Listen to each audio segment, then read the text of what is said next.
Neck काम ये करें, नेत्रदान हम करें, नेत्रदान हम करें, नेत्रदान हम करें।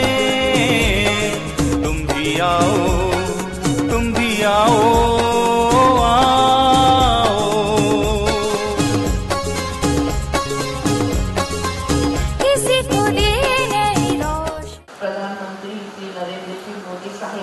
यांच्या वाढदिवसानिमित्त अत्यंत पुण्यकर्म आज इथे होत आहे आणि अशा या पुण्यकर्मामध्ये आपण सगळे सामील होत आहोत आणि आय डोनेशनची संख्या वाढेल आणि आपल्या भारतातलं असलेलं हे अंधत्व हे कमी होईल आणि खरोखरच आपण तमसो मा ज्योतिर्गमय अंधाराकडून प्रकाशाकडे जाणार आहोत।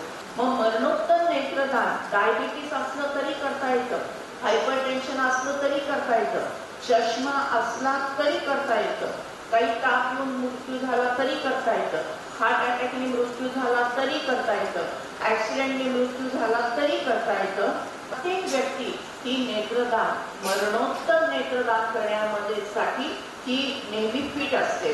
संकल्प करूया आजच, संकल्प करूया आजच, मरणोत्तर नेत्रदान करूया, मरणोत्तर नेत्रदान करूया।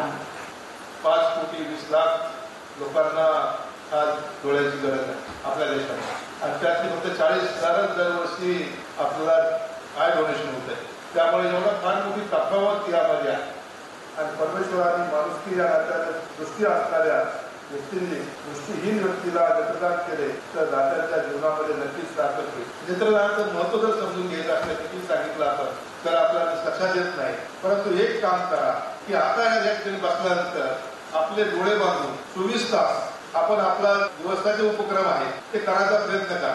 या ठिकाणून जाताना डोळे बांधून आपल्या हॉस्टेलला जायचं असेल, आपल्या केबिनला जायचं असेल तर कसं जाऊ शकतो, किती अडचणी त्याला सामोरं जावं लागतं, म्हणजे तुम्हाला डोळ्याचं महत्व त्यामधून आपल्याला आपण सर्वांनी या काय डोनेशन त्यामध्ये सहभागी व्हावं असं मी आवाहन करतो।